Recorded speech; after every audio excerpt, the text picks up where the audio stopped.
Assalamualaikum warahmatullahi wabarakatuh. Perkenalkan, nama saya Ceni Kumala Rahmi, NIM 20114030008. Saya salah satu mahasiswi UIN Imam Bonjol Padang, Prodi atau jurusan Manajemen Pendidikan Islam, Fakultas Tarbiyah dan Keguruan. Dosen pembimbing kami dalam mata kuliah ini ialah Ibu Wahyudi Lizen SE MPD. Dan baiklah, di sini saya akan mempresentasikan tentang Pancasila sebagai etika politik dan ideologi negara.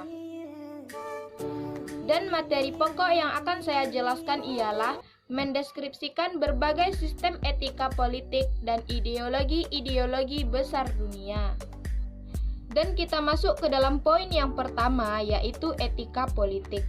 Etika termasuk kelompok filsafat praktik dan dibagi menjadi dua kelompok, yaitu etika umum dan etika khusus. Etika secara umum merupakan prinsip-prinsip yang berlaku bagi setiap tindakan manusia, dan etika secara khusus membahas tentang prinsip-prinsip tersebut dalam hubungannya baik secara individu maupun secara berkelompok. Etika secara khusus terbagi menjadi dua. Yang pertama, secara individu. Secara individu merupakan kewajiban terhadap diri sendiri. Dan yang kedua, secara sosial. Sosial merupakan kewajiban manusia terhadap masyarakat. Etika menurut K. Bertens adalah nilai dan norma moral yang menjadi suatu acuan bagi setiap manusia, baik secara individual maupun secara berkelompok dalam mengatur semua tingkah lakunya. Menurut K. Bertens, sebenarnya terdapat tiga makna etika. Yang pertama, etika dipakai dalam arti nilai-nilai dan norma-norma moral yang menjadi pegangan bagi seseorang atau suatu kelompok dalam mengatur tingkah lakunya. Dan yang kedua, etika dipakai dalam arti kumpulan azas dan nilai moral. Yang ketiga, etika dipakai dalam arti ilmu tentang yang baik atau yang buruk. Dan politik. Politik berasal dari kosakata politics yang memiliki makna bermacam-macam kegiatan politik atau negara yang menyangkut proses tujuan, penentuan tujuan dari sistem itu dan diikuti dengan pelaksanaan tujuan-tujuan itu. Untuk pelaksanaan tujuan-tujuan itu, perlu ditentukan kebijaksanaan umum atau public policies yang menyangkut pengaturan dan pembagian atau distribution dari sumber-sumber yang ada. Dan etika politik sendiri merupakan sebuah cabang dalam ilmu etika yang membahas hakikat-hakikat dalam kegiatan-kegiatan politik.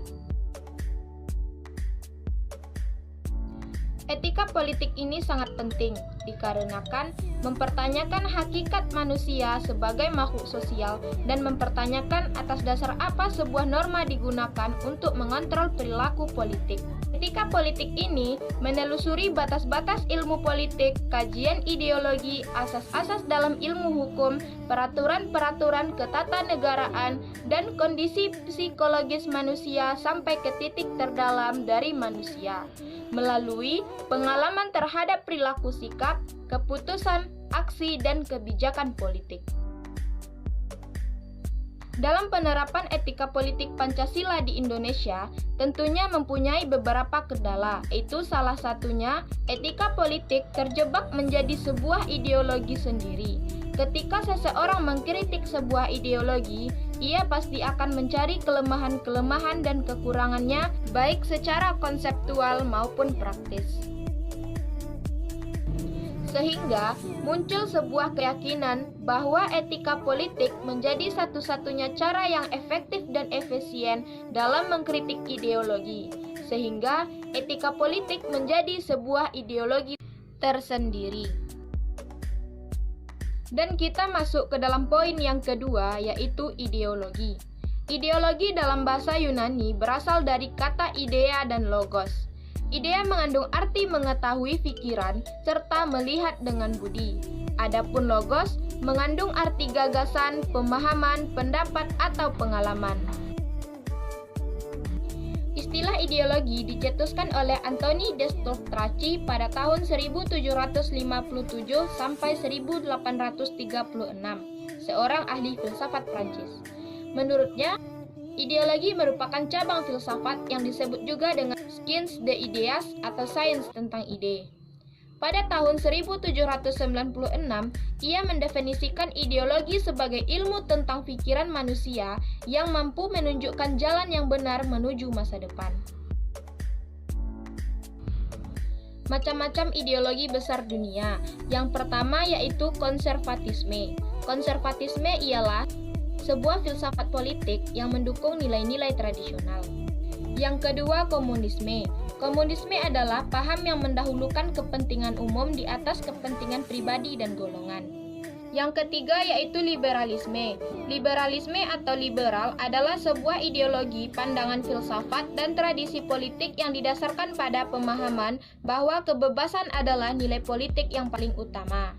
Yang keempat yaitu kapitalisme. Kapitalisme atau kapital adalah suatu paham yang meyakini bahwa pemilik modal bisa melakukan usahanya untuk meraih keuntungan sebesar-besarnya. Yang kelima yaitu fasisme.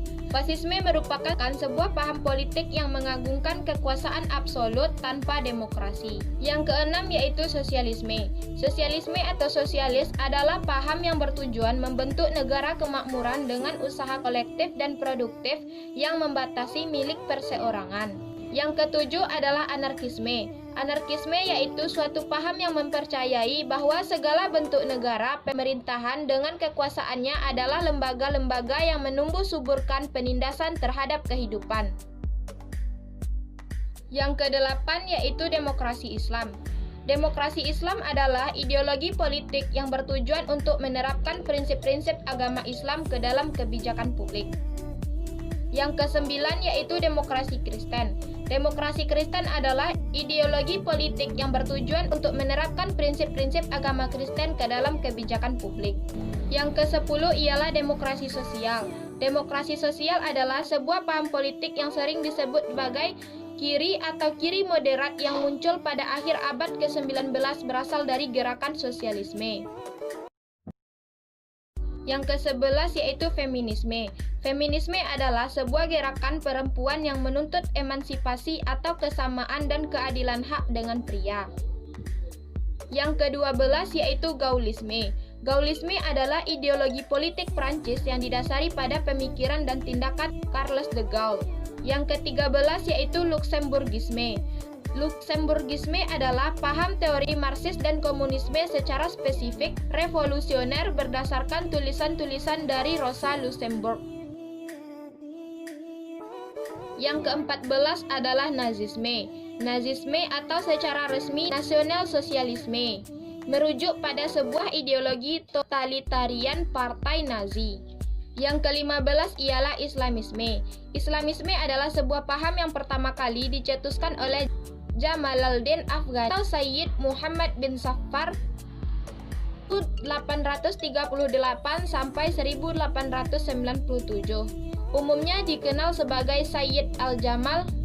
Yang ke-16 yaitu komunitarianisme. Komunitarianisme sebagai sebuah kelompok yang terkait namun berbeda filsafatnya, mulai muncul pada akhir abad ke-20. Yang ke-17 ialah Maoisme atau pemikiran Mao Zedong. Yang ke-18 yaitu nasionalisme. Nasionalisme adalah satu paham yang menciptakan dan mempertahankan kedaulatan sebuah negara dengan mewujudkan satu konsep identitas bersama untuk sekelompok manusia. Yang ke-19 yaitu Pancasila. Pancasila terdiri dari dua kata Sanskerta. Panca berarti 5 dan sila berarti prinsip atau asas. Pancasila sebagai dasar negara Republik Indonesia berisi ketuhanan yang Maha Esa, kemanusiaan yang adil dan beradab, persatuan Indonesia, kerakyatan yang dipimpin oleh hikmat kebijaksanaan dalam permusyawaratan perwakilan, keadilan sosial bagi seluruh rakyat Indonesia.